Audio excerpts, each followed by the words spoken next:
Hello, welcome back to How to RPG. It's all about monsters today. Esper's Emporium of Esoterica, the Tome of Beasts 3, but we're going to be talking about a unusual creature you probably never heard of before because it's a third-party monster, and it's made for Dungeons & Dragons 5e, but it also has some lore behind it, and this video is all about discussing the lore of this monster. I'm going to say right now, I've been enjoying talking about various monsters and their monster lore, and third-party monsters are quite a lot of fun. So settle back. I will hopefully be able to do this without coughing and gasping the whole time. There is a poll I'm putting up right now. Feel free to take part in that. There will be a workshop at the end of this presentation, which I believe will be quite quick. I don't think it's going to take me very long to get through it. So for those of you who are wondering, how long will this discussion be on the Aurupede, not long. I have enough to just get by, really. Anyway, a drink of water on my part, and I should be ready to go. Okay.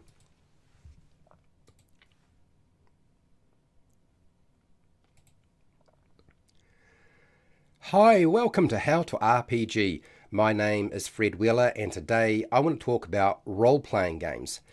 This is all about monsters. So for those of you who are looking forward to me talking about monsters, that's what you get. The Aurupede, the monster lore behind the Aurupede. It is a Dungeons & Dragons 5e compatible monster. There is a stat block on Esper's Esper's Emporium of Esoterica. But it also has a certain amount of lore to it. Now, the lore behind the Aurupede is, well, a little bit strange in that it's really the story of its creation. So I have added my own sort of twist to this, and I have got approval from Esper the Bard, for those of you who are wondering, and I hope you enjoyed this. Anyway, let's go into it. The origins of the Aurupede have generated heated arguments among scholars, even violent altercations and fights. The home world of the Aurupede is where the sun is worshipped and gold is actually holy. Gold symbolizes the very flesh of the sacred sun, and priests teach that greed eats the soul away. So there was actually a famous priest who was beloved by the sun god, who possessed a fatal flaw, a fanatical love of gold. And after casting a spell of protection, which allowed them to resist heat, and were immunity to heat, this legendary priest poured liquid gold over their body. And the sun god was so angry with the priest's greed that the liquid gold killed the priest, as the magical protection that they had cast on themselves was removed by the god in their wrath. So the sun god's lingering magic within the droplets of that molten gold created the first Auripedes. Now, radiation from the sun is absorbed by an Aurupede, and this will sustain its normal function. And if an Aurupede doesn't have enough radiation, or hasn't absorbed enough radiation, it will actually shut down and hibernate. So it is dependent on the sun. So these glimmering parasites now exist to remind everyone of the dangers of greed. Now, an Aurupede can appear as a normal gold coin, just with certain designs and patterns on it. Now, there is a numbing fluid that is secreted by the Aurupede that is used against creatures so they can't feel when the Aurupede is feeding off them or moving across their skin.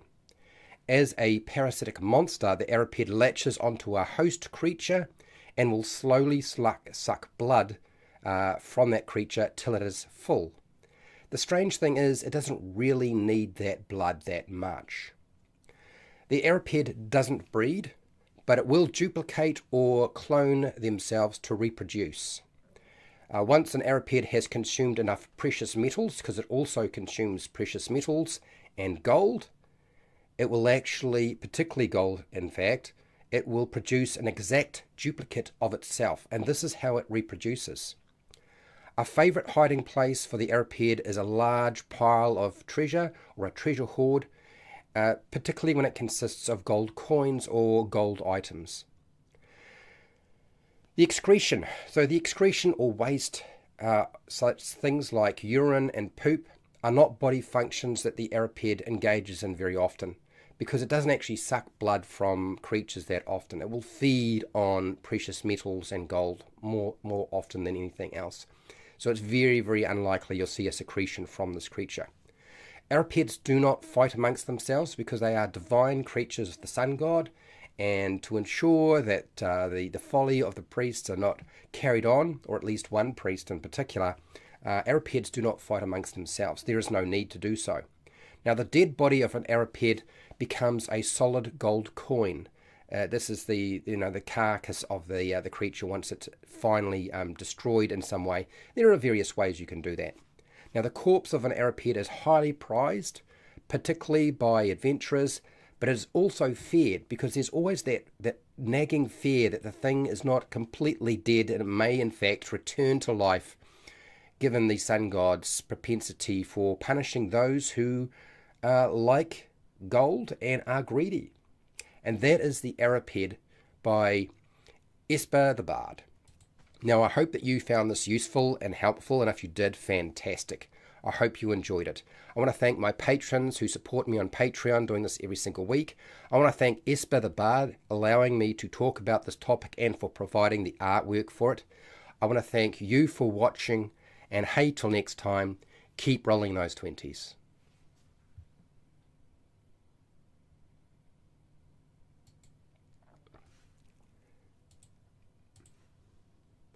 Okay, people, we'll go into chat and then we'll go into workshop time. Now, that was very quick. I didn't spend a lot of time talking about the Aurupede. I can tell you right now that the Aurupede is about almost half of what I presented today is not officially in the book. These are things that I took from, I guess, my own imagination. And as I said, I did have approval from Esper the Bard to actually make alterations. Not so much alterations, I just added more than there was there before. So if you wanted a bit more to go with the Aurupede, there you go. Okay, right, so F Hub is here. Thank you for being here. Glad you were able to make it. We've got Brother's here. Thank you for being here. Good to have you. Not real life. No, we're not dealing with real life here, but I certainly try to present it as if the creature is a real creature. As the best you can, given we're dealing with a fantasy location or a fantasy genre. A coin mimic with bonuses. Exactly, this is really what it is. It's a coin mimic, and really can only disguise itself as a coin because that's its only sort of form. It doesn't change form. So yeah, it's quite cute. The fact is that it's sort of like a combination of a coin and a beetle or a scarab, and so it's got a lot of that going on there. How's it going? Prepare, cook, and survive. How are you doing? Okay, so what I wanted to do is ask you a question. I'm going to leave that question open in the chat. I'm going to put it in a second. Feel free to keep responding to the poll by all means. And I'm just going to get on with just doing work, because there's a lot of things that I've started creating that I need to finish, and it's just going to require a little bit of me just sitting down and hoeing into it to get it done, because there's rather a lot. So what I'm going to do is I put in a question to you, and then we'll go from there. Okay, so hashtag what homebrew monster making tools do we still have to make? Now, for those of you who are wondering, is the Aurupede going to be going up onto Patreon? No, it can't, because it's not my creation. Even though I have added some additional information on the Aurupede, it will only exist in video form in this live stream. And at some point I will release, I don't know when, it could be a long time from now, I will release a very short cut down version video of it, but it will only ever exist as in video form. It will never exist as a document either on Patreon or anywhere else. It'll just be in my own archive, okay? And this is simply because it's really Esper's property. It's not my property. Okay, so that's why I just want to make that clear. But all the tools that we build on this channel, they do go to Patreon. Okay, so far we have made 100 monster special abilities that you can use in any role-playing game. We've done 100 monster traits. We've done 100 monster motivations, which was just crazy hard to do. We've done 20 monster origins. We've done 26 monster layer types. We've done a few different tables, and the idea is that the more we make, the more you will be able to do your own stuff, and just give you some guidance and sort of push you in the direction you need to go. Okay, so what homebrew monster making tools do we still need to make? So I'll put this in here. Feel free to take part in that. I'm going to put my phone up so I can see what's going on, and then I'm just going to start working. Because that's the point of the second half. I am happy to answer questions people might have. I'm going to be taking this fairly chilly. So, yes. More than welcome to ask me questions about stuff. And, okay, I got Esper's Emporium of Esoterica, 170 plus pages before the overall. Yeah, so, look, half the book is monsters, basically. There's about 170 plus monsters. So as I said, so the tools we have already created is 100 monster special abilities. These are things that use an action, okay, your main action in whatever role-playing game. So we've got 100 monster special abilities already. We've done 100 monster traits. These are things that are always active. So they're not things that require you to use an action. They're just something that the monster does. We have 100 monster motivations, why they might be doing something. We have 20 monster origins. We've discovered that monster origins was hard to come up with, so we've got 20 of them.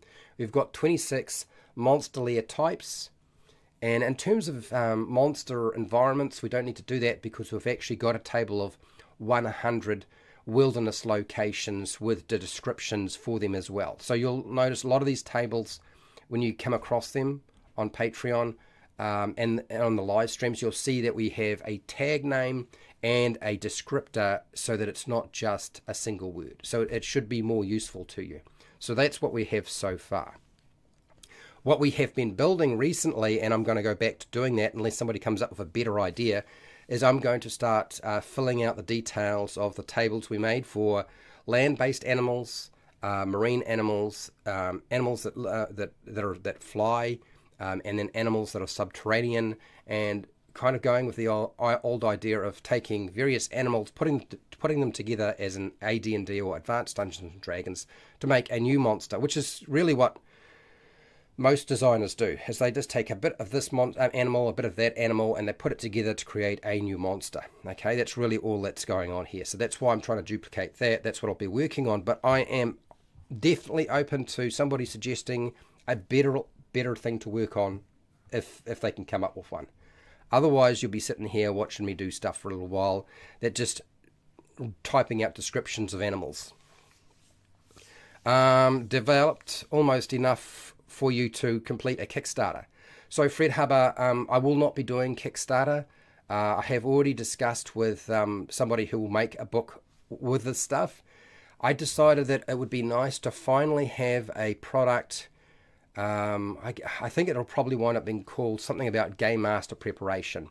And it would have all of the different lessons that I run and how to homebrew or make your own stuff. Because you, as you may know, we cover pretty much everything. I think the only thing that I don't have down is creating your own races, species, or ancestries, and making and creating your own classes, you know, so that's kind of where I would be going next.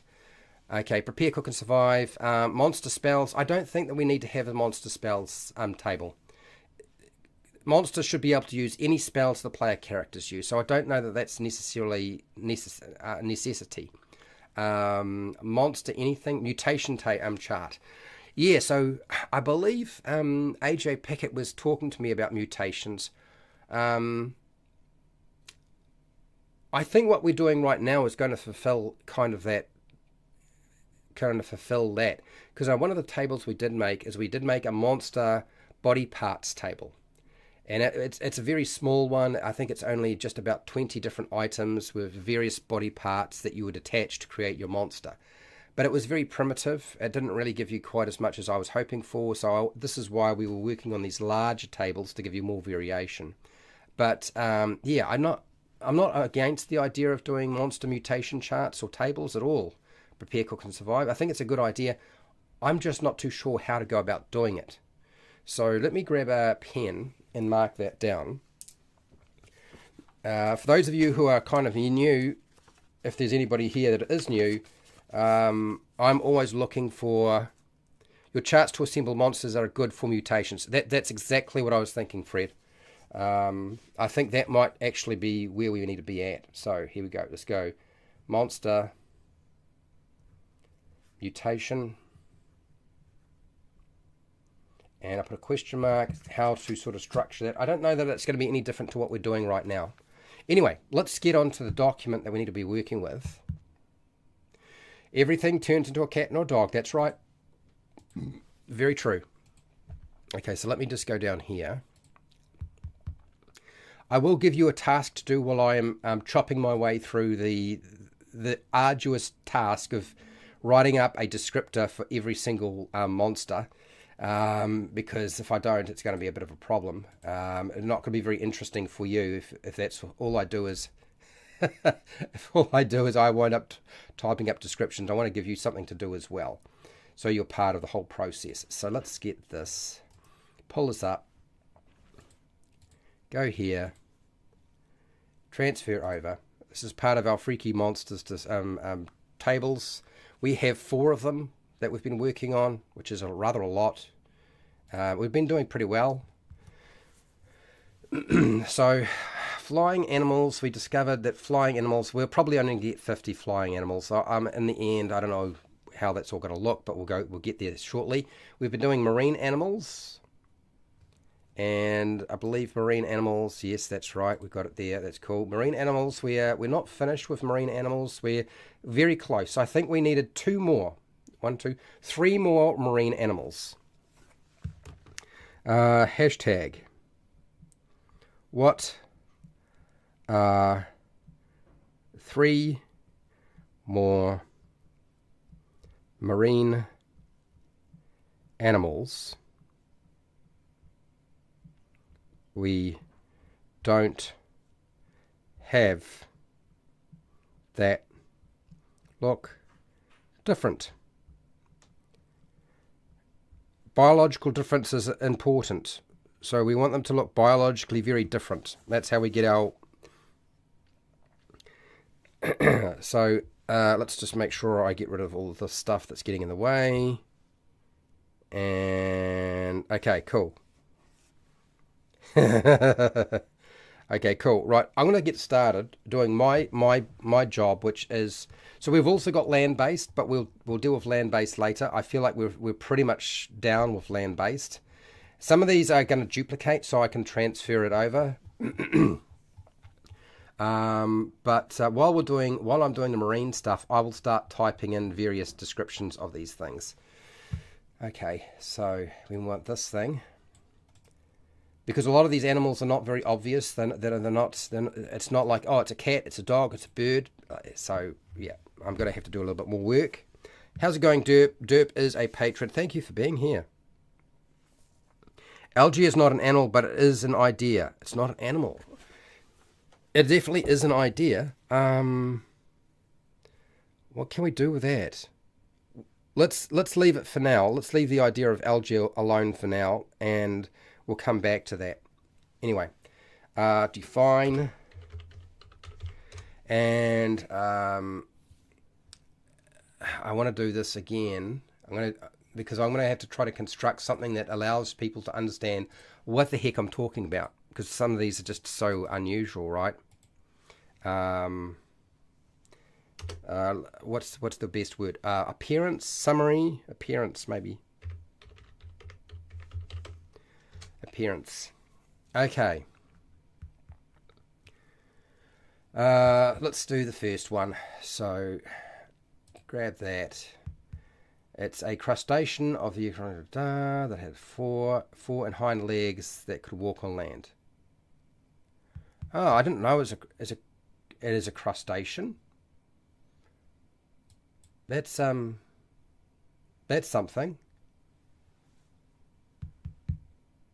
Latin. Okay, all right. Oh, that's a bit of a surprise to me. I did not realize that. Okay, so I have to just build this. I'm going to just do a bit of copy and paste, chop and adjust things as best I can. I forgot about that. I can't do that. I've got to make sure I take out the formatting. Okay, that's better. And then what was this other thing? We had a sort of a breakdown of what it looked like, its appearance. Strong limbs that walk on land. Squat legs. Squat, strong legs.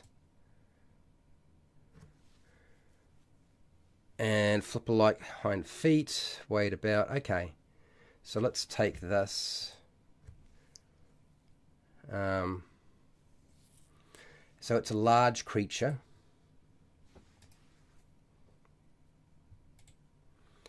A large Cretacean, large Cretacean. The red-lipped batfish, really? The Leafy Sea. Did we have the Leafy Sea Sea Dragon? We might have. We got assorted zooplankton. We've got plankton, and we've got the other type of plankton as well. We've got two types of plankton. Leafy Sea Dragon.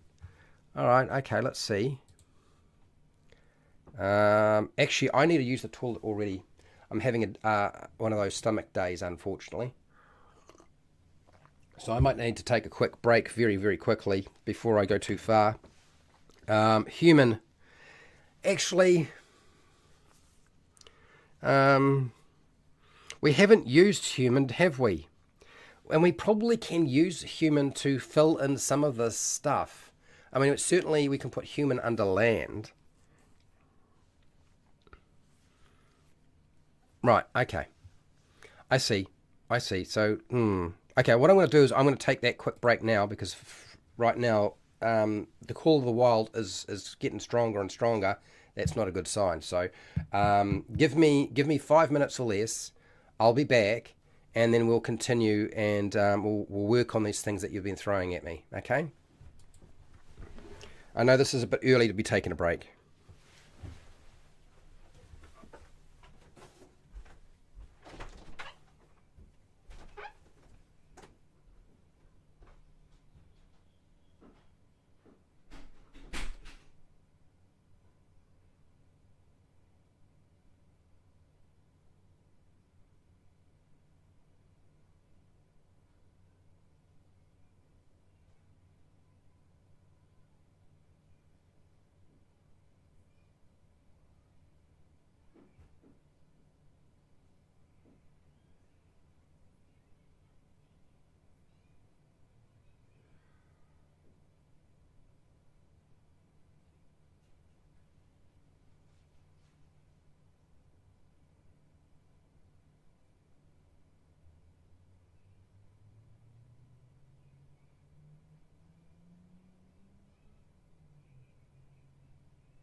Oh, there we go.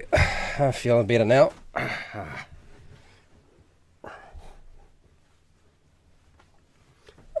I think we might have this Leafy Sea Dragon already, but let's have a look. Back to here. Let's check our zoology. Leafy Sea Dragon. So we got Leafy Sea Dragon. That's already on there. Prepare, cook, and survive. So you don't have to worry about that. We'll have to go over. I mean, I'll have to come up with a description for it, but I'll do that later. The red-lipped batfish. I've never heard of the red-lipped batfish. Red-lipped batfish. What the heck is that? Oh. Has this thing got kind of like legs and fins as well? And, geez, that's so strange.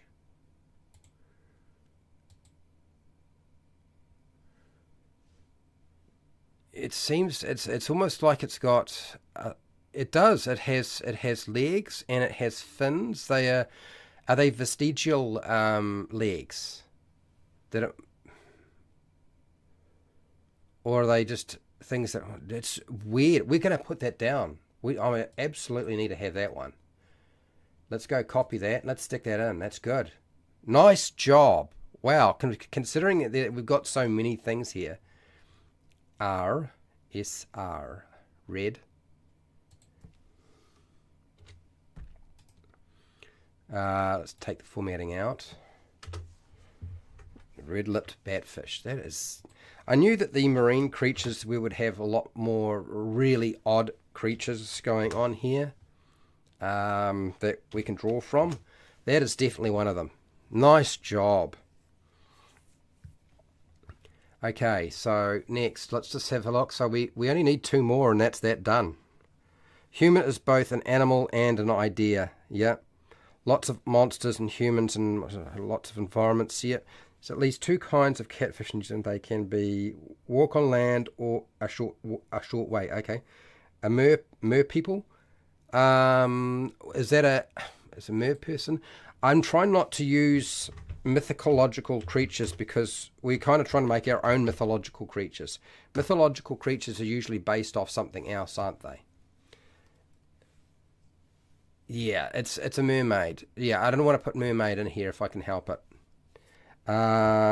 Sea beast. Okay, let's have a look at this. So Fred's found a new little twist. Let's have a look. Batfish. Is that different again? Oh, this is no. It's the red-lipped. Is there a batfish as well? I'm a little lost. Is that the batfish there? Is that the batfish? Is that the batfish? Which batfish are we talking about? Okay, so let's go with the other one that you were talking about before because I'm not too sure what that is there. So let's grab this little sucker. Radiodonta.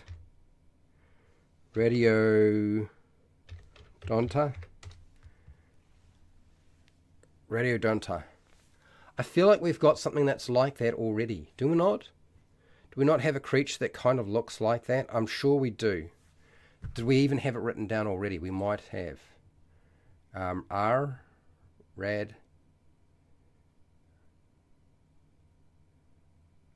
Radiodonta.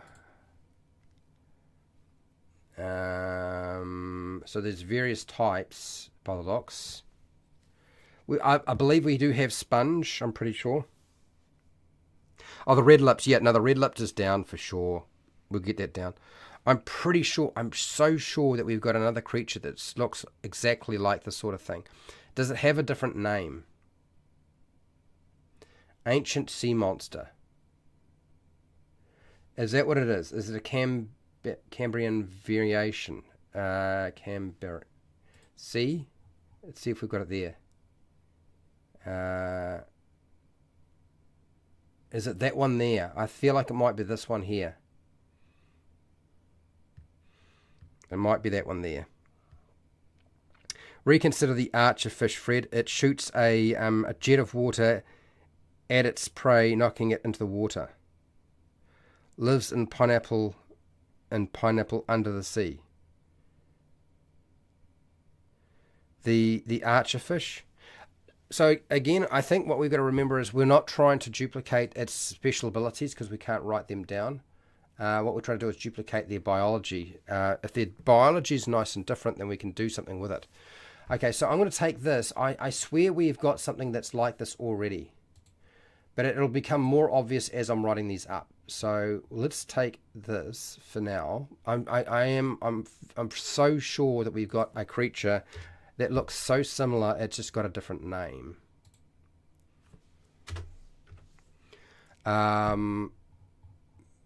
Okay, right. And then what was the other one? We've got sponge already. So what was the other one? It was not a batfish, a archerfish.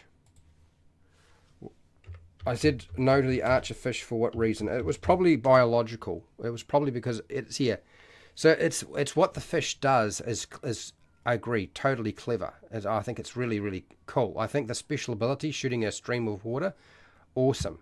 But it still just looks like any old fish. Do you know what I mean? I think that's the biggest problem with this one.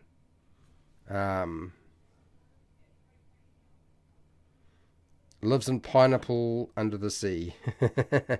Okay. Right, so I think... So we just need one more. I will go back to what I was doing. We had coral down. Okay, let's do this one. All right, I'm here. So when you guys come up with another one that seems suitably different from all the other things we've got here, I'll put it in. But now I have to describe this thing, this mother, as best I can, based off what I've got. And early into Cretaceous, I didn't really realize that. Okay, hold on, that's interesting. Okay, a large crustacean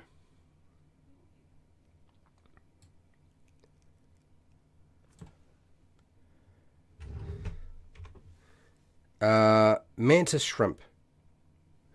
Mantis shrimp. Am I looking at mantis shrimp now? Let's have a look.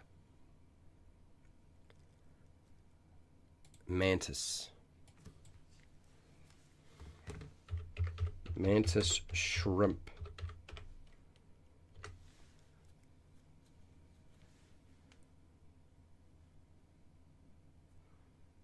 What the heck is going on here? It's a shrimp. Is it a shrimp and a scorpion?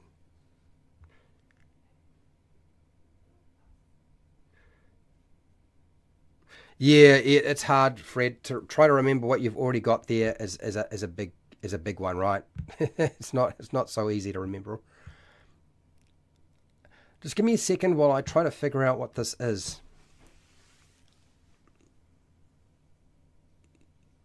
So it's long, elongated. It's got something going on at the back here, which I haven't seen before. And it definitely looks shrimp-like at the front, but at the back it's something else. And its colorization is very distinct. Yet you can get them that aren't very colorful.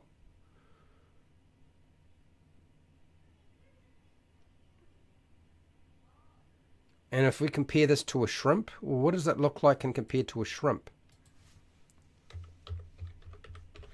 Which I'm sure we do have.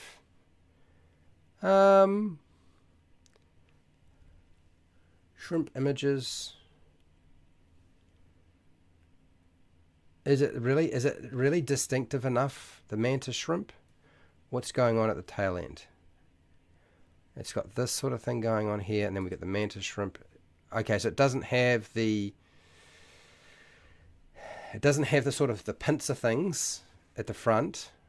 Its tail is kind of wide at the back, like the mantis shrimp.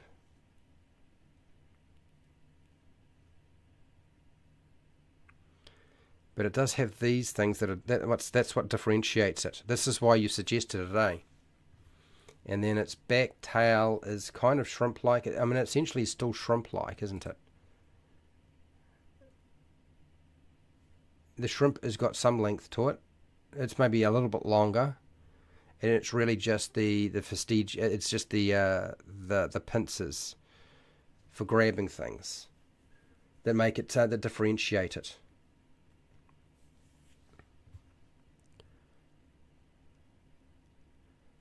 And oh, it's quite large.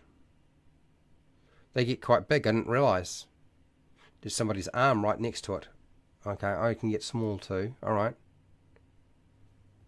So it's shrimp, but with these arms that can extend.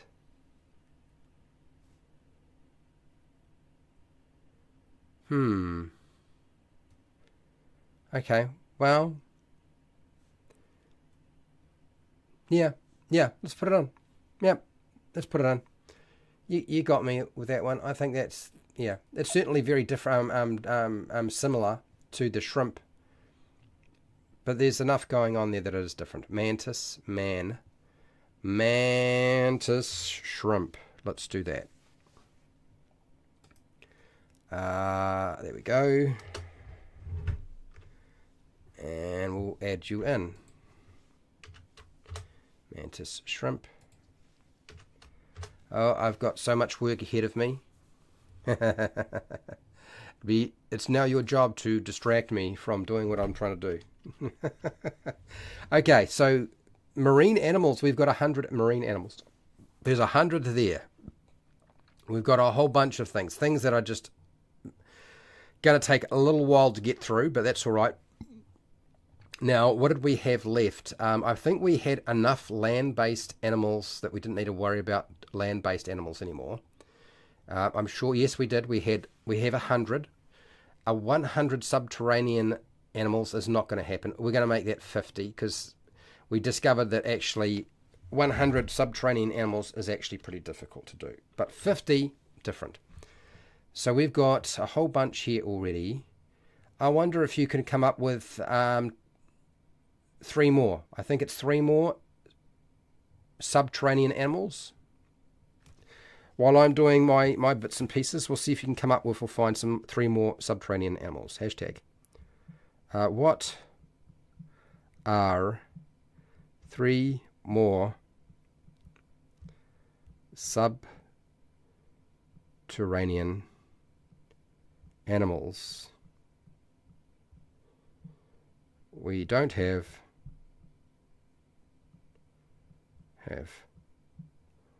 already?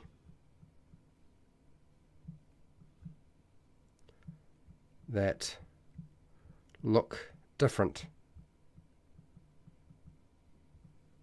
Something different. Subterranean animals. And we've learned so much about animals doing this. It's been a great exercise.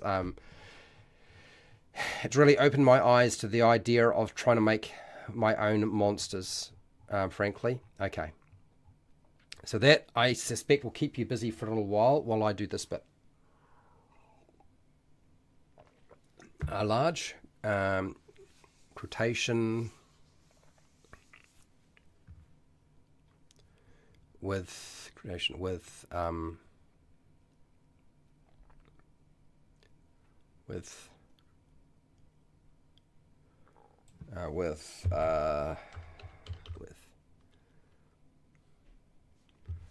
strong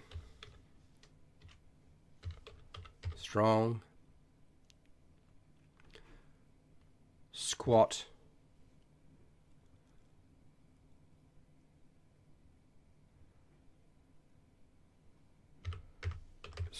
legs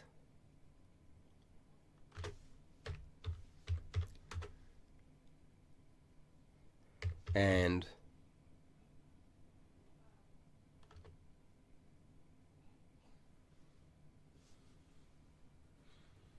flip like hind feet, cut, and flipper like hind feet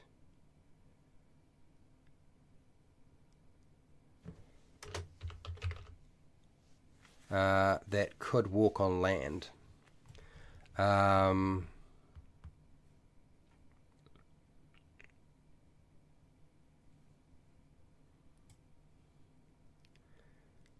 Okay, so I think we can take out that section.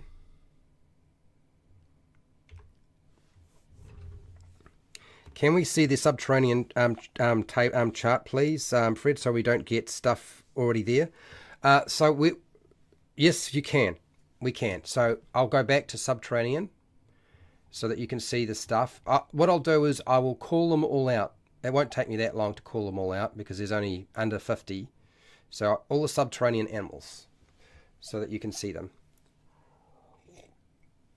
So Subterranean are aardvark, armadillo, ant, bat. Certain bats are subterranean. Well, most bats are subterranean, actually, as we discovered. Beetle, burrowing owl, badger, cat, centipede, cicada, chipmunk, the clam, cockroach, crab, crayfish, dog. I think that was referring to a specific type of dog. Earwig, flea, fox, groundhog, kingfisher, because they burrow in holes, lizard, mole, mouse, mudfish, otter, pangolin, penguin, the pig, the platypus, polar bear, because they burrow as well, much to my surprise, rabbit, scorpion, shrimp, snake, squirrel, spider, termite, toad, tortoise, urchin or the sea egg, wasp, weasel, weta, which is from New Zealand, the wombat, the woodlice, the worm, and that was it. I think we had a couple here that were suggested that I didn't get to. So that should give you all of the subterranean animals that we had come up with so far. And I wonder if I pull these up, will I? I'm kind of curious now. Somebody had put these forward and I hadn't got to them. Maybe I should copy and check these out right now. Let's go here and paste, and there. Oh, okay. It's basically a badger, just a very primal badger.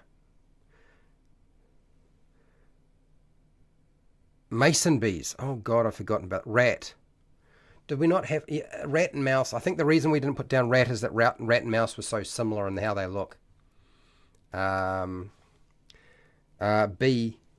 I had wasp, and I think that's the only reason I didn't put it down as bee and wasp. But is bee and wasp similar enough? I think we're going to leave that creature alone. But let's have a look here. Wasp. Wasp. So that's our wasp. Biologically, that's a sort of structure. And then the bee.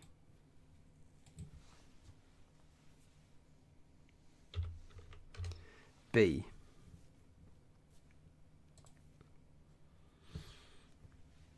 So biologically, mason bee. Now, actually, you said mason bee. Mason bee is a little different, isn't it? It's not just bee, it's mason. Mason bee. Mason bee.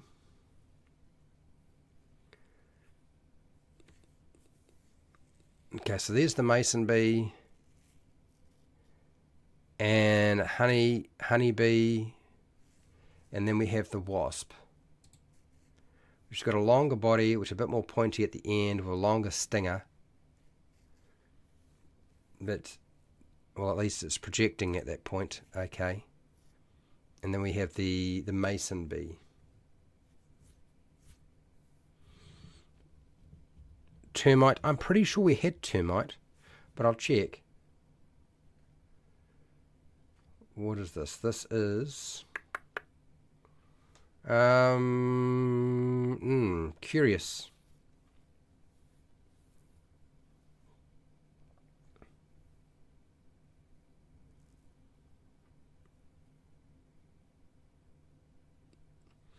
I suppose we could, but it just feels like it's so similar to the structure of a wasp.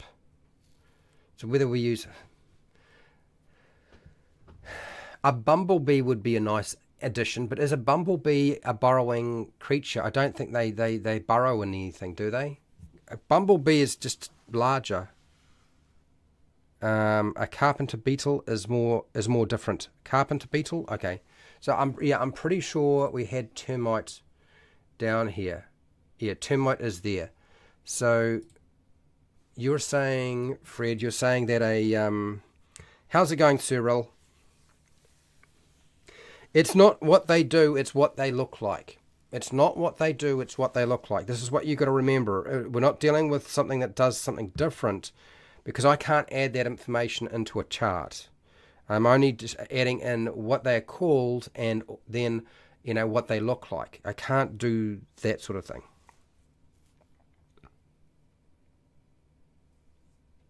I mostly make homebrew pets for monsters versus coriander, foxhound, but totally. Okay, so let's check this one here. The carpenter bee. Carpenter bee.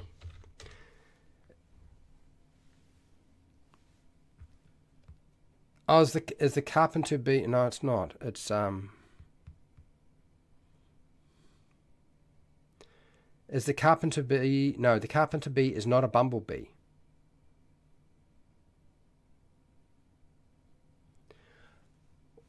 Well, we didn't look at the bumblebee, did we? Maybe we should look at the bumblebee. I see what you say about the carpenter bee. The bumblebees would be an easy addition, but does it burrow?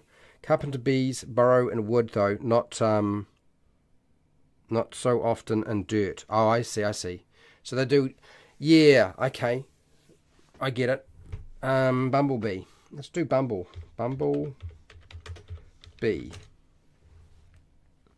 Not that bumblebee. I mean a bumblebee. A bumblebee. There we go. Now we've got a bumblebee. So tell us a bit about the bumblebee. And where is Wikipedia? There's a lot of species. Where do they live? No, that's not helping. It's only slightly helping with the glasses on, which is, at least I can read part of it very slowly. Where do bumblebees live? Are they burrowing? The desert tortoise? Well, we've got the tortoise already. I can assure you we added tortoise on. Okay, alright, let's have a look here. Buzz, drone, move, and depth, flounder. No. That's not the one we want. Taxidermy, general description. Habitat, that's probably what we're after. Habitat in terms of where they live and what they do. Reproduction, nesting size, so it depends. Colonies of between 50 and 400 individuals. Colonies can individual, yes, small compared to honeybee hives, yes, okay, which hold 50,000 bees. Oh my god. Rodent burrows. Okay, hang on, here we go. Many species nest underground, choosing old rodent burrows or sheltered places and avoid places that receive direct sunlight. So a bumblebee, which we could definitely add because biologically it looks very different just because of its size and its fluffiness and so forth. But it does actually burrow because it uses other people. Well, there we go. We've got another one. The bumblebee. Who would have guessed? Bumble. Thank you, bumblebee.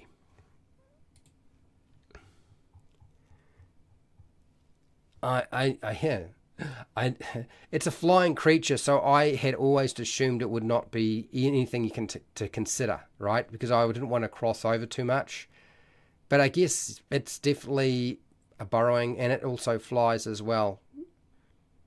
Much to my surprise, let's do bumblebee. That looks very different to a wasp, a bee, Bumblebees are just a bit more, yeah. They're a bit bigger, aren't they, really? That's all that is going on here. Okay, so that's good. So 2 more and we're done. What is this thing here? I remember somebody had mentioned this thing. Let's find out what that is. And I don't think we need that anymore. We'll get rid of it. And we'll see what this thing is. I don't know what it is.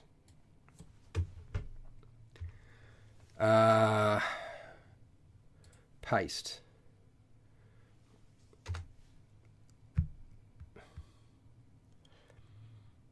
Oh, it's like a raptor. But it actually digs holes. It's an old... Do we have... I don't think we do. I don't think we have anything like that. I certainly don't think I've got raptor. Well, we can add that one. I mean, it's different enough from the other things we've got. I would say. Absolutely.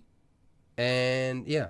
It's like having a little miniature Tyrannosaurus Rex, but it's not a Tyrannosaurus Rex that digs holes. Okay, so O-R should be about here. Well, that's another one down. Huh. And that leaves us with, well, we only need one more. One more, and Subterranean Animals is in the in the bag. In the bag. And even with my very strict requirements of it must look very different from the other creatures, you guys have done really well. The scares about bee population going down are about honeybees displacing other kinds, and larger percentage of honeybees being in managed hives. Inadequate data on the wild honeybee. I'm not sure what we're going on about. Skunk, I'm pretty sure we have a skunk in here.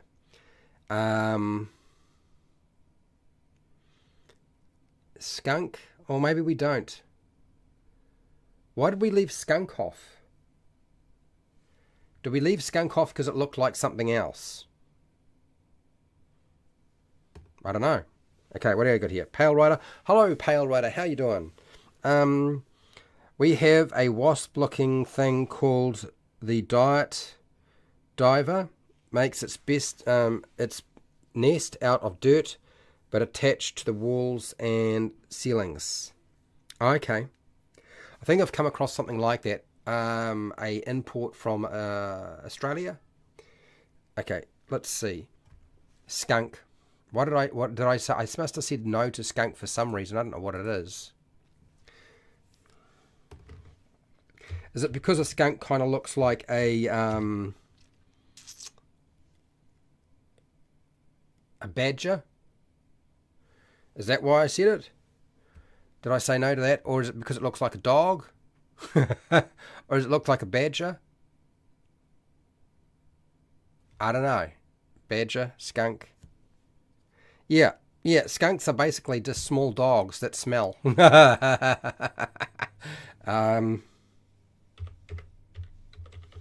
It's just a smelly one. It's a small smelly cat. Oh, there's a badger and there's a skunk. God, they look so similar. Even some of the coloring of it is similar. They look so similar. It's just the tail at the back with the skunk that makes the difference. And then followed by the odor. It's a cat.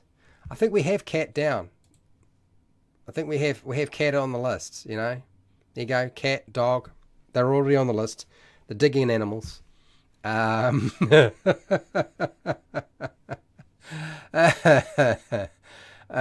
dear. Anyway, where was I? I was back here trying to describe this creature. No, the marine one. Okay, a large. Now, is that gonna that word is not gonna help us very much, is it? A large aquatic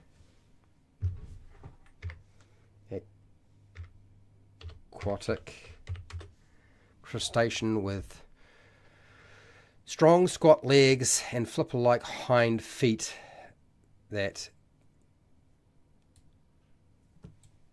can walk on land. What else do?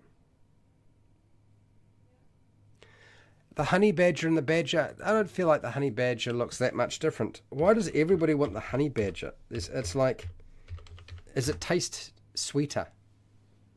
The honey badger and the badger. Is this because the honey badger is less fluffy? Looks the same thing to me, as far as I can tell. Is it because the honey badger likes honey? It's a badger. You guys want me to just put honey badger in there? I know what it is.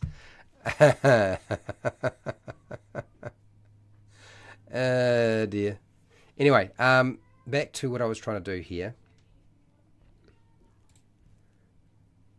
Oh, and we're still looking for flying animals. We're still looking for flying animals. I believe there are still 3 more flying animals to contend with. We need 3 more flying animals that are different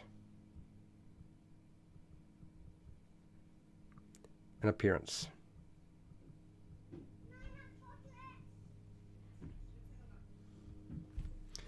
Okay. I think all badgers are mean. Let's get real. I think all badgers are pretty mean. Do you know what I mean? Okay. Now,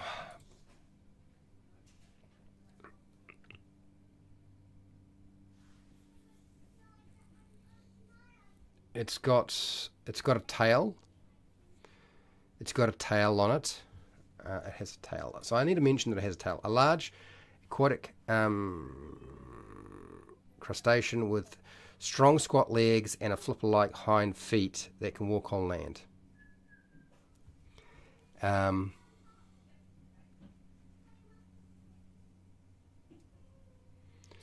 It also has a long head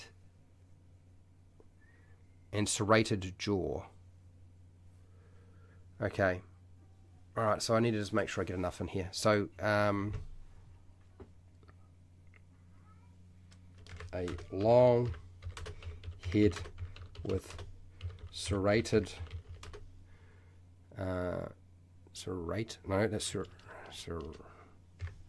serrated jaw, serrated with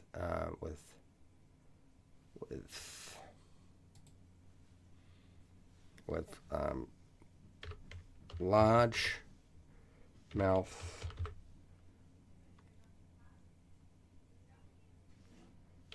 serrated teeth, and a tail.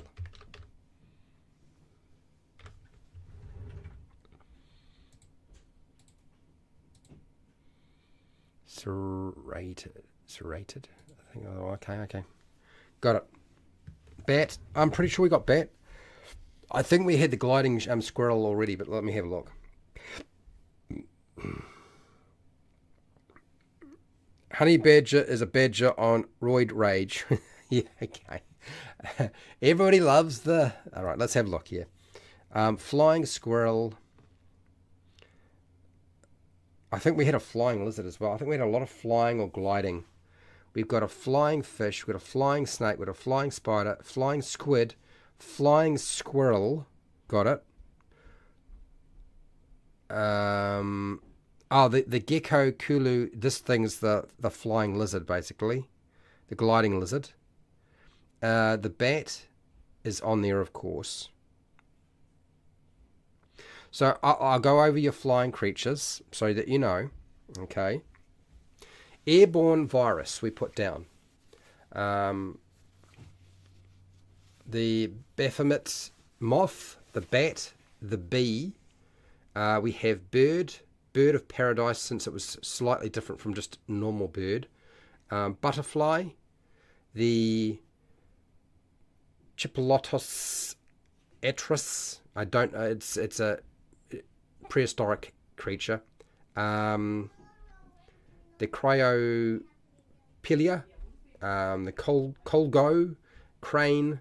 We had dragonfly. The reason we put down the crane is because of its long legs and its narrow beak and so forth. It looks like a bird, but it's very different. We had Draco lizard. Apparently a Draco lizard flies. A duck. Eagle. Flamingo. Again, there's a few of these that I thought was just a bit too repetitive. The fly. The insect fly. Got flying fish, flying snake, flying spider, flying squid, flying squirrel, the gecko, kulu, giant Dobson fly, grasshopper, which I feel like is a repeat. We had something else. I think it was locust. I felt like it was a repeat of locust. Locust and grasshoppers look the same. There has a Goptrix, the Microraptor, the Mobula ray, mosquito, moth, owl, parachute frog, parrot, peacock, pelican, pilara, praying mantis, they fly, the pterodon, puffins, scarab, it's a flying bug, the scorpion fly. Do we have a flying? Is there a flying monkey? Spores, the stalk-eyed fly, the vulture, wasp, and the yee, which I do check to make sure they're as different as possible. If there's a question mark, I'm like, I don't know what to do with that. Yeah, grasshoppers are basically dogs. Flying monkey. Is there a flying monkey? Flying monkey. Oh, you're taking the piss out of me. I can see it now. The flying monkey. As in the flying monkey from the Wizard of Oz. I should have guessed. I should have guessed that the flying monkey would come up.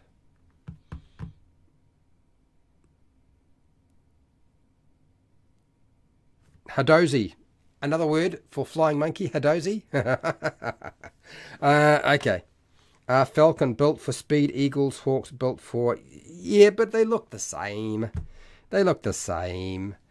This is one of the things that we've got to remember, is that we're trying to have a list that has got varied biological appearance, and so it doesn't really do that. Okay, so this is that one done. I feel like that explains what it looks like, which is, I'm wondering more and more how useful these tables are. I'm actually wondering if maybe we have kind of reached the limit of the kinds of things you can present for monsters. Is there some other tool that we should be building? And right now, I'm not entirely sure. Let's get honest. This is new for me. Certainly know it's new for everybody else, because nobody's made this sort of stuff before, as far as I can tell. Otherwise, I wouldn't be doing this. All right. So we do that. And we're going to search. And then we're going to go here. And go there. And drop this in. And paste. Okay.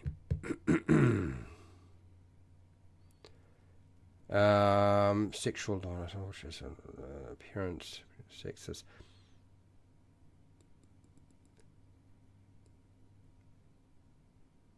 Okay, basically it's a spiral. It feels like this is just basically a spiral shellfish. That's what I feel like it is. Copy. an ammonite.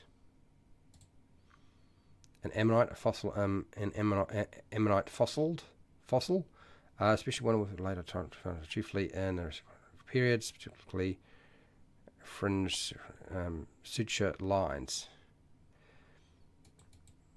No, that's not really what. So this is not useful to us.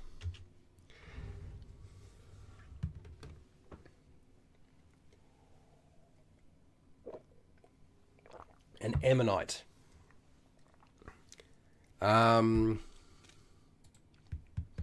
Appearance of an ammonite. Let's have a look. Shells. Okay, this looks so similar to something else. Ammonites grow shells typically formed into a flat spiral. It's a flat spiral shellfish.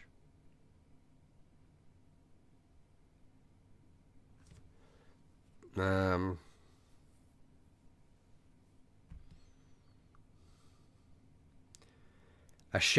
flat spiral shellfish with tentacles. I guess that's what we describe it as, right?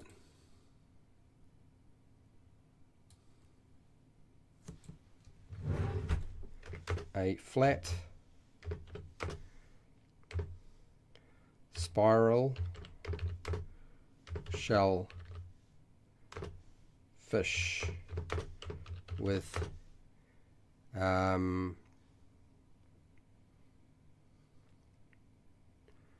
trailing tentacles, used to swim with. I think that's it. What I've always found useful is repurposing monster stats for another race monster EX using kobold to press small cannibal tribe for a.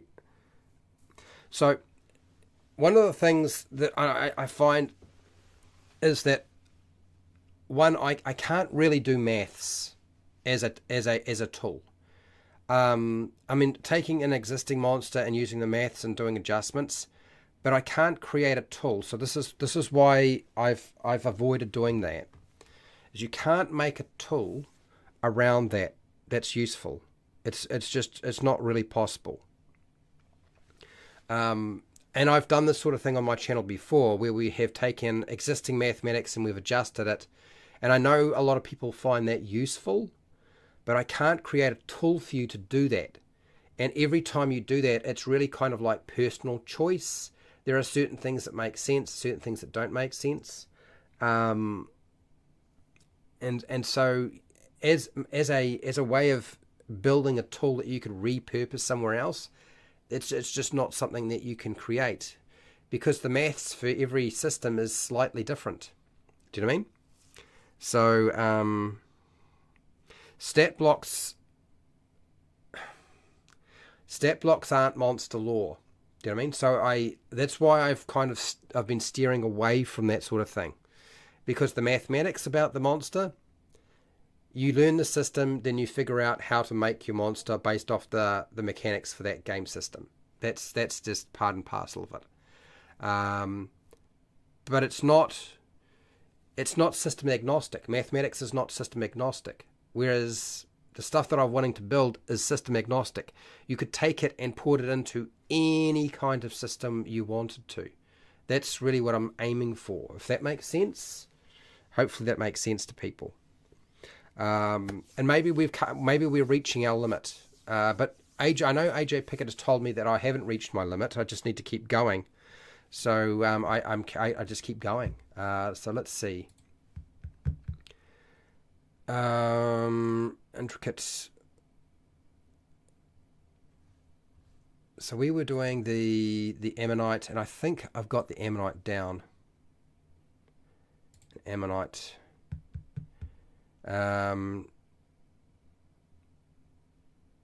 Flat spiral shells with an interior divided by scepter chambers. But I think ultimately that picture sort of indicates what it is. It doesn't have eyes, as far as I can tell. An ammonite doesn't have any eyes? Or is that it there?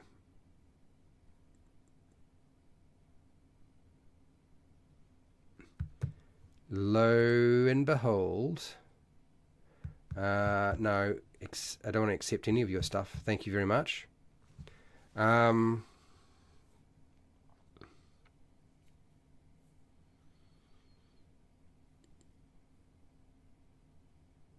So the tentacles can be tucked into the shell. Oh, is that... It looks to me like it might have eyes. It's kind of like a squid with a shell, isn't it? If we think about it really carefully, it really is like a squid with a shell.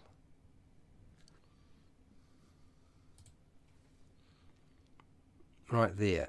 So it does have eyes. Okay. So we've got a flat spiral fish with the head and eyes,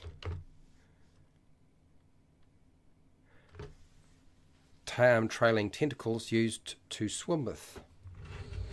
Okay, all right, I think I got that right. Yeah, I feel like we've kind of... The ammonite is a nautilus, flying cat. Is there such a thing as a flying cat? We're going to get more weird images, aren't we?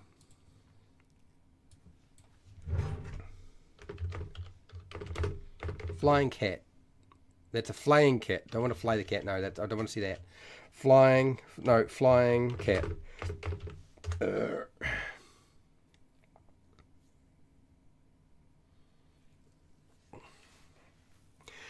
Cat lovers around the world have got way too much time on their hands. Fandom wiki. Look at this. Look at the crazy stuff people have put together. Flying cat.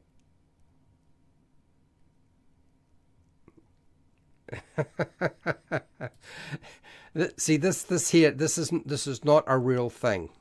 Okay? This is this is a creation. This is a combination of various animals that somebody's put together to give you that crazy thing. It's not a real animal. This one cracks me up the most, though. They've given it propellers, and using it like a quad, like a drone for flying it around. Oh dear! Please tell me that was not like a stuffed animal. Oh shit! Did somebody actually do this? I turned my beloved cat Oval into a drone because he loved birds. What? I turned my beloved cat Orville into a drone because he loved birds. Everyone's horrified, but I don't care. So this is a taxidermy cat that he stuffed and then turned him into a drone. Oh my gosh. There's a yeah. There's an element to that that's funny, and there's another element to it that is kind of in bad taste, let's just say. Anyway.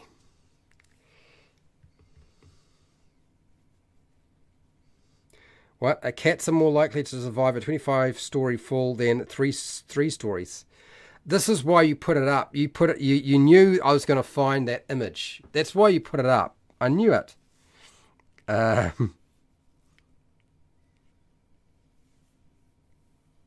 Watch out for the kittens. Okay. All right. Okay, that's cool. Let me just keep going. So as you guys spend your time distracting me which I totally understand because I get it. You got to do something with your time, right? Because you're not having to work that hard right now. I'm doing most of the brain work. Okay, a flat spiral shellfish with the head and eyes, with a squid-like body. Okay, a flat spiral shellfish with a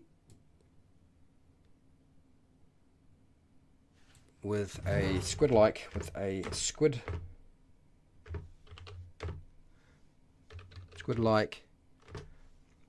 body,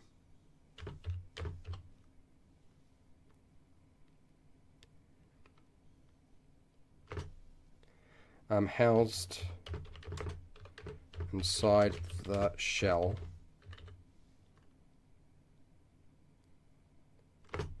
that has trailing tentacles used to swim with. Okay, I think I've got it.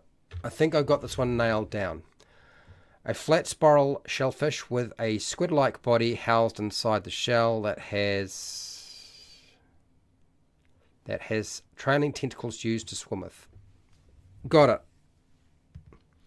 Adding ammonites not to remove Nautilus. Need to remove Nautilus. I know you put it in. Yeah. No, I'm looking now. Is Ammonite or Nautilus the most favoured name? I guess that's the reality. Is if it's going to be, because I do believe you are correct. Not what I wanted. Nautilus.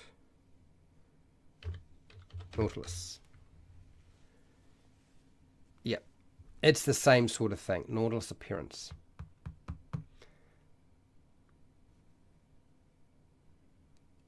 Yep. So let's go in here. Under marine. Find N. Here we go. Bracket. C. Ammonite.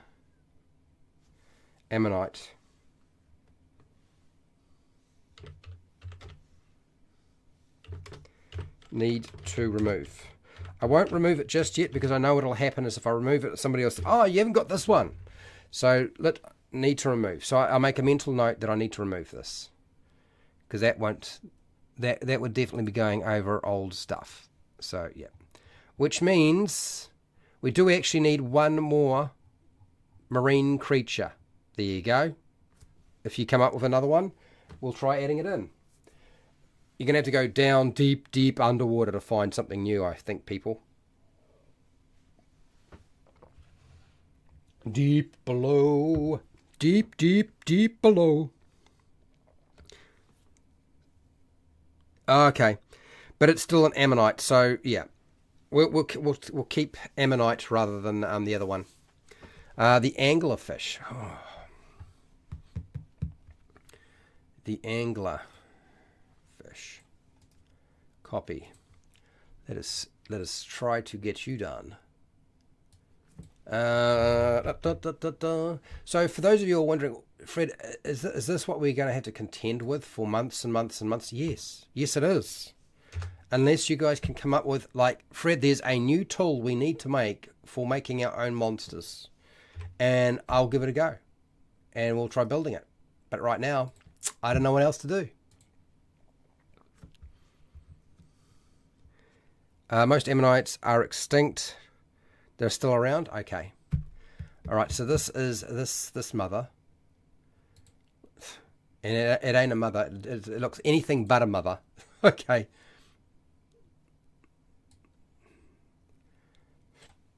Let's take this description and chuck it into here.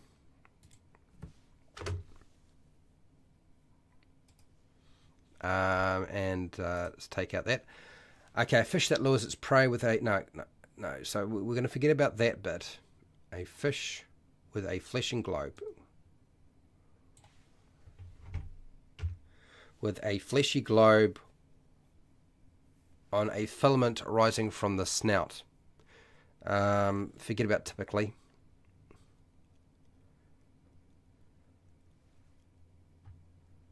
Okay. Let's do that. We can go there.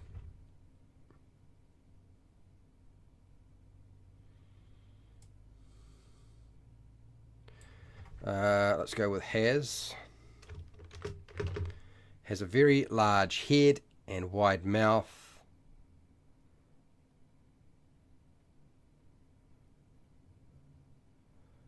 Has a very large head. Has a very large head with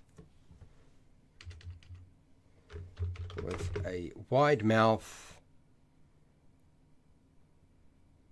small body, and tail.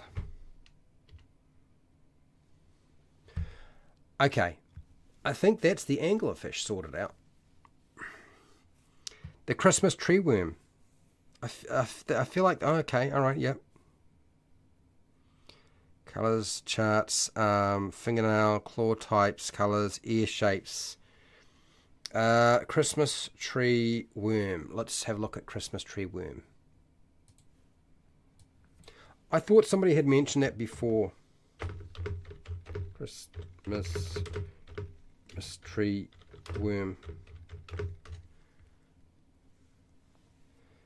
I could swear that somebody has mentioned something like this already. Let me just have a look.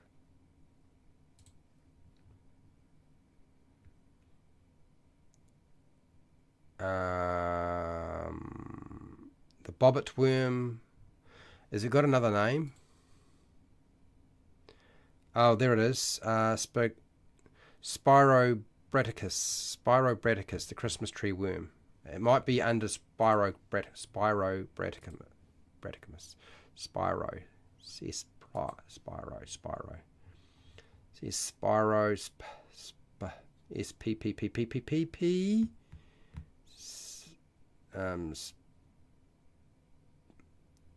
Or did I leave it out?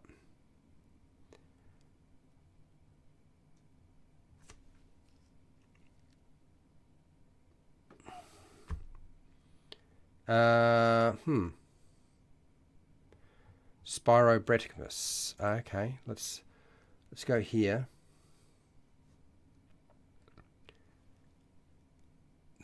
The Spirobraticus, commonly known as the Christmas tree worm. Well,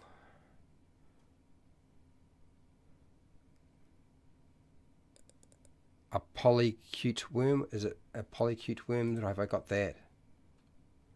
I don't have Spirobraticus.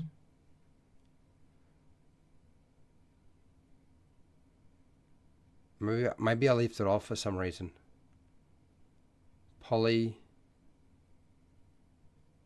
No. All right. Let's put Christmas tree worm on. It's going to go right about here, and that will be that'll make 100 then. Copy.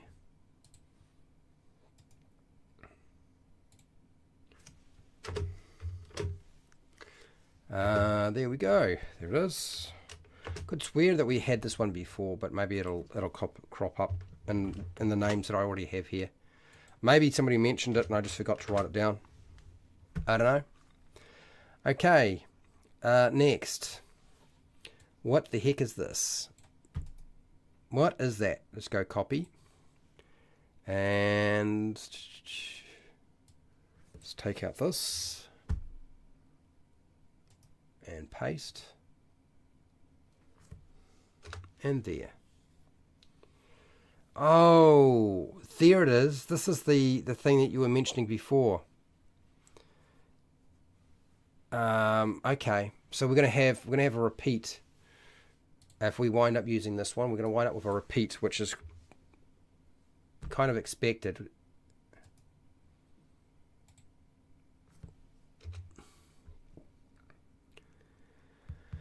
So hard segmented body, armor plated mouth, and a pair of claw-like appendages. So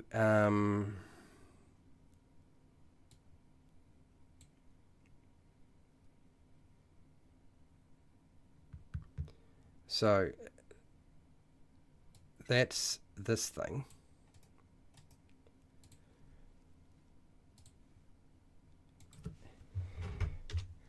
And the other one that we had here, we'll go paste. Okay. And then if I go over here to, what was it? It was started with R, didn't it?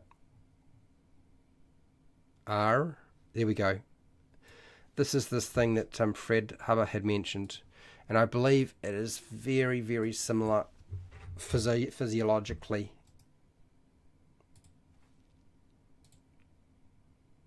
Yeah, that's it there, isn't it? It's essentially the same thing, I'm pretty sure.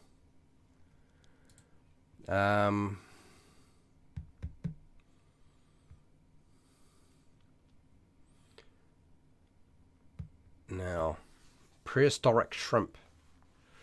Basically, it's a prehistoric shrimp. Okay, so let's have a look here. Define. Yeah.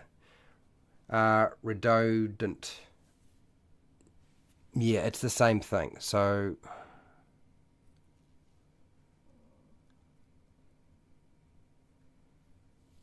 all right, so okay, so I need to make sure that we refer back to that creature.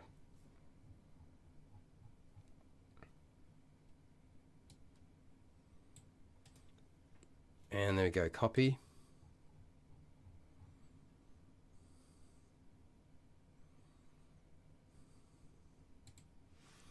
Bracket C rododent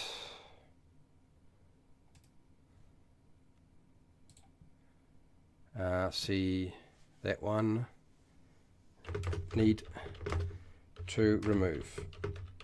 Okay, so we will need a new undersea creature, because that will have to come off.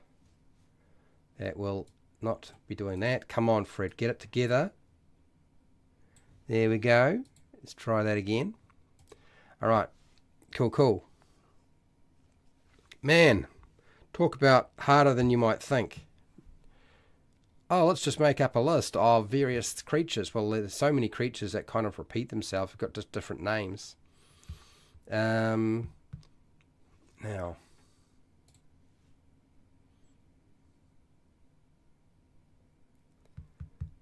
an unusual shrimp.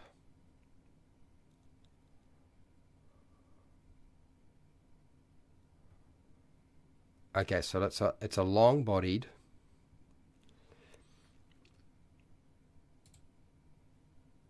There's certainly an unusual shrimp. Okay, so let's go here. So it is a long-bodied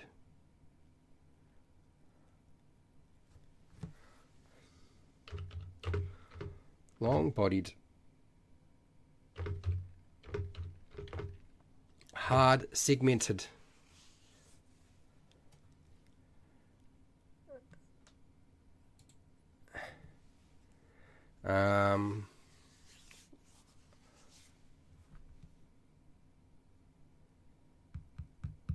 okay.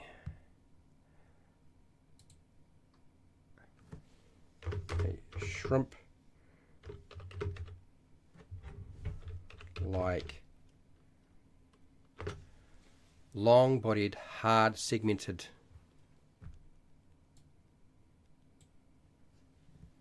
animal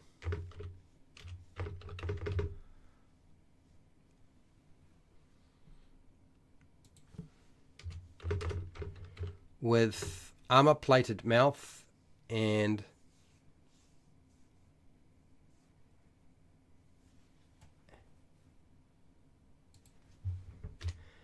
a pair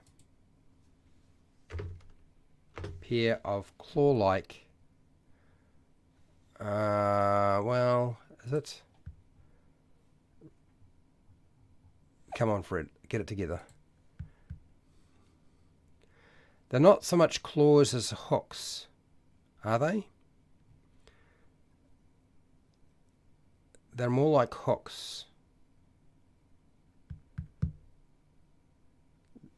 Let's go here.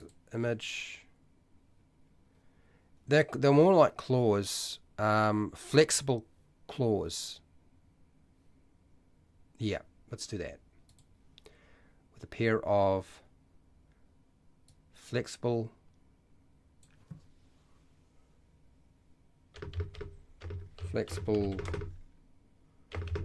claw appendages.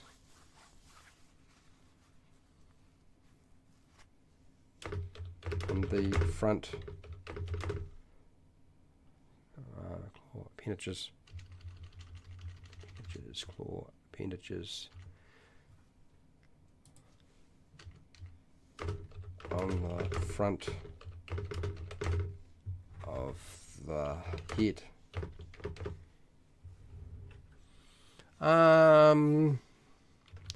Is that a good description of it? It is. Is it accurate?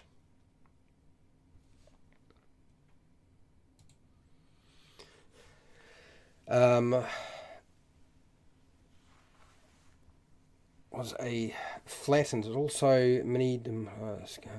It's divided into segments. Probably fan tail. It's got a fan tail. Okay. A shrimp-like hard body, long. A shrimp-like long, hard segmented, bodied, hard segmented animal.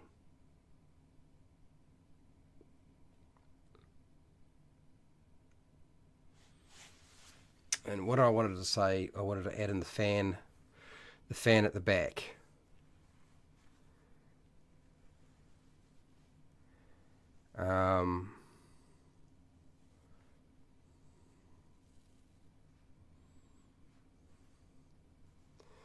It's such an unusual looking thing.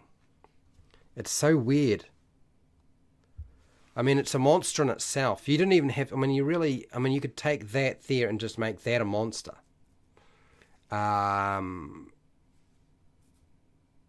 Whether it swims or it flies or anything like that, it's such a peculiar looking beastie.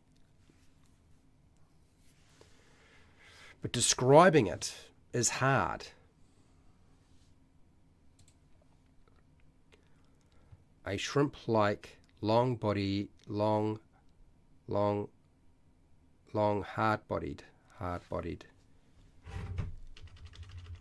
long, hard-bodied,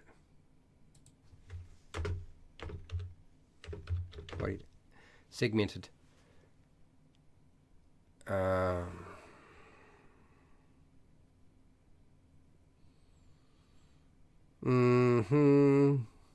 A shrimp-like, long, hard-bodied, segmented animal with armor-plated mouth and a pair of flexible claw appendages on the front of the head.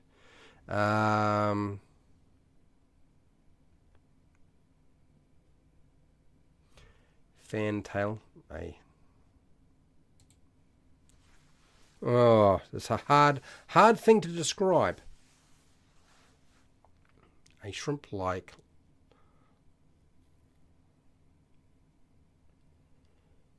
long, hard-bodied, segmented animal with fan tail. With a fan tail.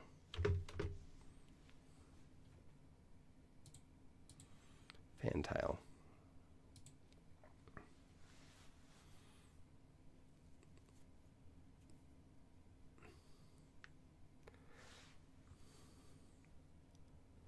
And multiple. It almost feels like those are multiple fins too.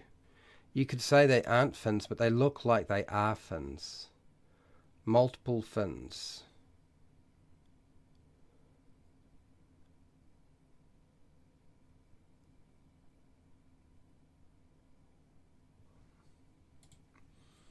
And multiple fins. A shrimp-like, long, hard-bodied, segmented animal with a fantail and multiple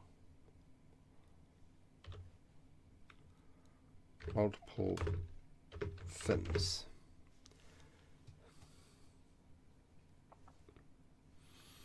And then what do we got here? Let's do here.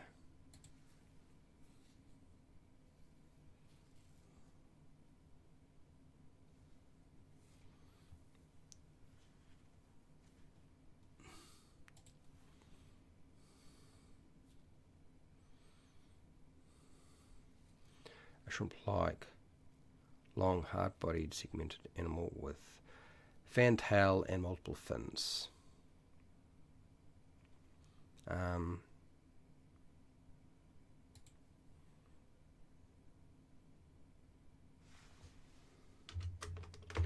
Armor-plated mouth and a pair of flexible claw appendages on the front of the head. Okay, all right. I think that's got that down. Geez, that was a hard one. That was much more difficult than I thought it should be. Much more difficult. Anyway, it's done. And next, this is the walking fish, isn't it? Yeah. It's a walking fish. Let's do this one here.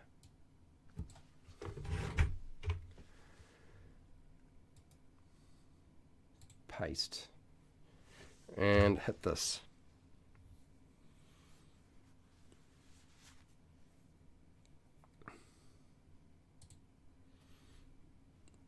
He looks so cute. He looks so cute.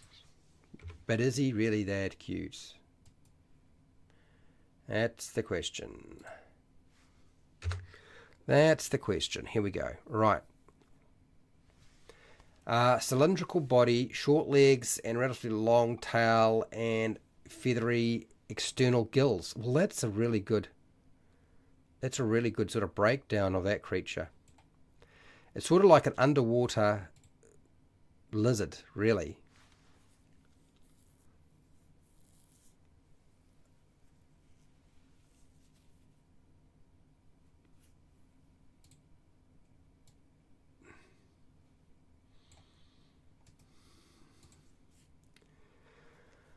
The walking Mexican fish, or the Mexican walking fish. Let's see if we can get this in. Okay.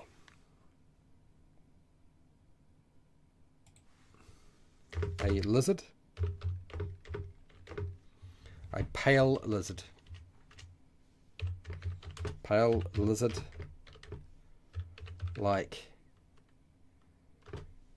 animal.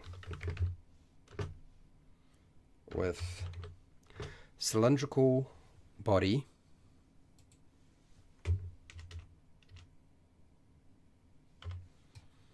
With a cylindrical body, short legs, long tail, and feathery external gills. They have 4 toes on their front feet and 5 toes on their back feet.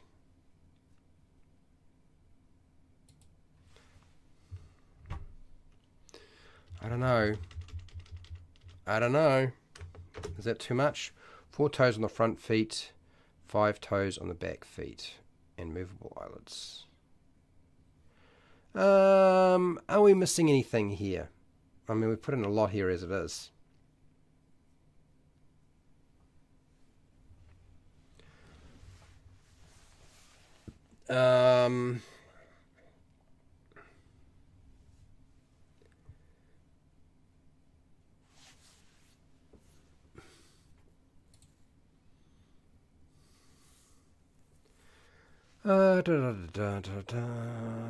Let's see.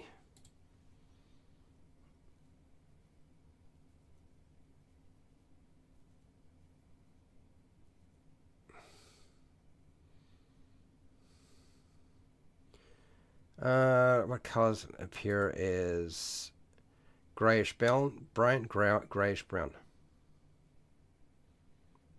A greyish brown, okay. In the wild, they're mostly greyish brown in colour. Lighter coloured axolotls, especially those with white bodies and pink gills, are usually bred as pets. In most countries, the species cannot be traded across international borders, in part due to the concern that they will be poached from the wild. Okay, alright, so greyish brown. So it's brown rather than pale.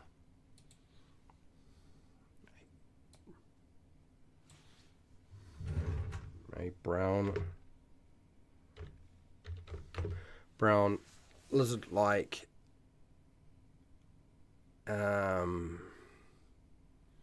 animal with a cylindrical body, short legs, long tail, and feathery external gills. 4 toes on the front feet, 5 toes on the back feet, and movable eyelids. Yeah, they are cool, Cyril. Absolutely. I'm just trying to make sure that my description of what it is nice and clear to our game master without taking up too much space if you are not familiar with what it is. And yeah, maybe that's about right. Maybe that's not. I'm not sure. But yeah, I think that's probably good enough. Distinctive features, let's check to make sure we've got all the things. A quill-like dorsal fin. Do they have a quill-like dorsal fin? Do they have a fin on top? Am I missing something? A quill-like dorsal fin.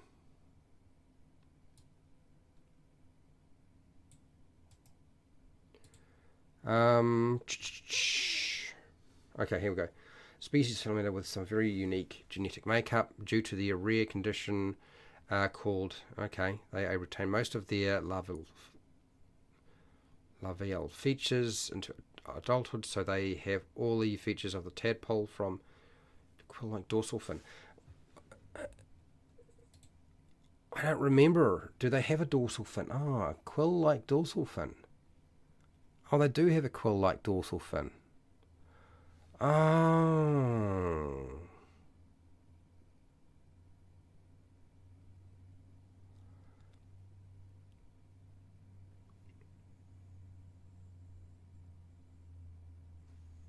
Okay, alright.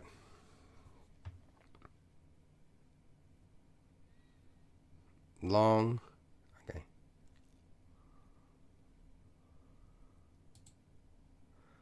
It's if anything, it's the tail that looks like it's just really got a really wide tail. It's not just long, it's got a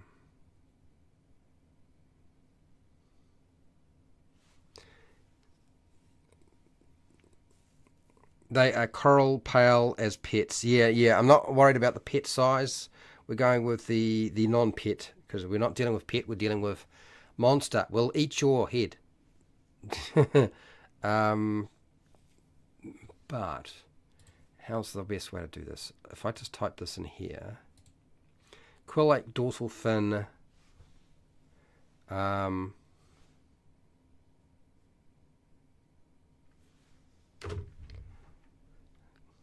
Running fin,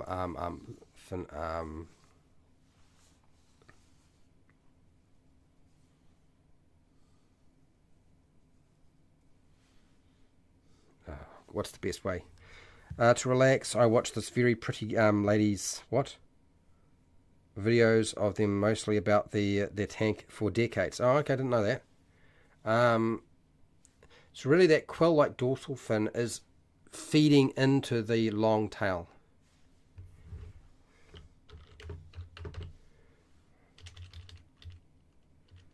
Fin.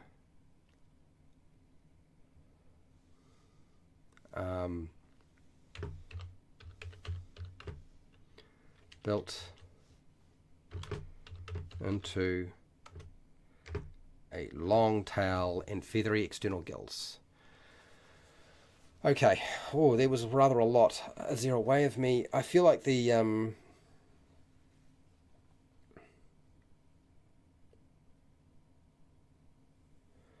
4 toes on the front feet, 5 toes on the back feet. Do we really need that? Movable lid, movable eyelids. I don't know. Okay, I can always adjust this and trim back if I need to, I guess. Okay, all right. Let me have a drink of water.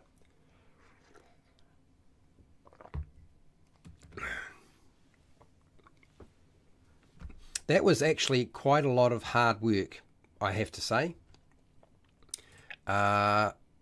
It was a significant amount of hard work, actually. So, now I'm curious. I wonder if there's somebody who can take us on a different trail for this. I look. One of the first things I'm gonna absolutely agree that if I wind up having to do this in a live stream for the next months and months and months, it's going to take me a long, long time. It's not very good as a live stream. It's not very good as an interactive process. It's more useful as me doing it in the background. I wonder if there is something we can do with this.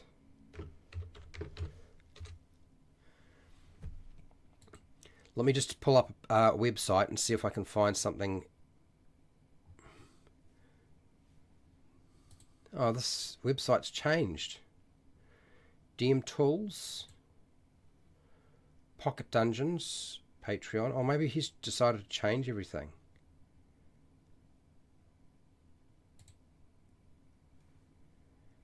Okay, yeah, he's made some huge changes to his cart. 10 items found on a derelict ship. Fantasy. 100 tables. Generators. Okay, let's just have a quick look here. Let's see if we can find something that would be books, classes, conditions. Monsters. Here we go. 100 tables of monsters. So let's have a look at what somebody else has done in terms of monster stuff, because maybe we can find something to fill in the gap. So this is D&D Speak. It's a website that has like 100 of various tables on his website. So 100 items found in a Yuan-Ti lair. 100 goblin tribes. Okay. 100 unique dragon hordes. 100 ways to show your villain is complex, tragic. Okay. We kind of got something on working on that already. 100 reasons why the villain doesn't kill the heroes when they have the chance. 100 effects from looking upon a great old one. All right. A hag generator. 100 villainous character traits. Well, okay. 100 marks of darkness. 100 meals made from monster parts. An interesting idea, but I don't think that's really what we're after, is it? 100 beholder personalities. 100 demon physical traits. Okay. 100 new Dark Lord and domains in Ravenloft setting. Somebody else's IP, not so keen on that as an idea. 100 things demons, devils ask for in their contracts. It's not a bad idea, but there's somebody, he's already kind of done that. 100 eldritch horrors. 100 items in a hag's lair. 100 item interesting boss mechanics. 100 angels and their descriptions. I'm kind of interested in this boss mechanics because I had just said we should not bother doing that, and yet he's got here something here. I'm just wondering if there is any. 100 familiar pets or pets. 100 ghosts unfinished business. I think that's quite clever. That's actually very, very smart, people. 100 demon lords. Okay. 100 cultist items. 100 fey bargains. Okay. 100 things in a ogre's pockets, which sounds very much like the giant's pockets thing that Wizard of the Coast put out a while back. quite a long time ago, actually. Let's have a look at this. Interesting. Let's do more here. And if we scroll down, what do we get? So he's structured them so that they look to me like they're system agnostic. So they don't have specific game mechanics tied into them, but they are mechanical in some nature. Boss is a wall slowly shrinking the room and pushing the party to a pit or wall of spikes. Okay. Bug off. Interesting. Very, very interesting. Initially weak boss, loses minions. Okay, alright. So this is quite complicated. This is quite complicated. So those of you who are looking for mechanics, maybe you should check out this website, D&D Speak, and see what you think. Might have what you're kind of looking for. It's not really what I would try to be doing, because I'm thinking in terms of overall tools that you're likely to use a lot. That's really what I'm after, and I don't think this is going to do it for me. These are very specific, not necessarily what I would, Anyway, I'm done for today. I have got to go to work, and so I'm going to have to tootle off. What is happening tomorrow? Tomorrow we are building a character, I believe. We're building a cleric. I'm sure it's a cleric. We're building a cleric for Pathfinder 2nd Edition, and hopefully that goes all well. I'm certainly hoping so. It'll be fine. We'll be good. We'll be good. It's a couple of spells to pick. No problems. It'll be fine. Absolutely. Anyway, I want to thank those of you who've hung out with me while I've tried to figure out what to do with this monster workshop stuff. We may find ourselves in a sort of an odd position where it's time to sort of maybe actually just make some monsters. Because if we sit down and I have to try to write down a description for every single one of these animals, it's going to be a little awkward. Actually, what might be more interesting is to actually use the tables and fill in the details when we try to make a monster with it. That actually might be more interesting. I think that's maybe the way we'll go, is we'll roll on a table and we'll make a monster from it, and if we haven't filled in the details for the animal, I'll fill in the details. And then maybe we'll use Midjourney or artificial intelligence artwork to generate our monster, and then we'll build something around it. That's actually not a bad idea. That would kind of solve a lot of the nuts and bolts and hard work involved. So thank you to my patrons who support me on Patreon so I can keep doing this every single week. I want to thank those of you who have been part of the poll and the live stream. I really do appreciate it if you commented on the poll. It really does help by doing so. I also want to thank those of you who have really been providing your suggestions and ideas. And we're going to shake it up and see if we can't make this a little bit more interesting in the future. We might actually make some monsters using these tables. So that's where we're going to go with this. For those of you who are just watching and listening, hey, thank you for hanging out with us. Hopefully you had a good time. I appreciate it. So wherever you are in the world, whether it be the morning, the afternoon, the night, or the wee early morning, look after yourself, your family, and your friends. Be nice to your neighbours. And hey, till next time, keep rolling those 20s.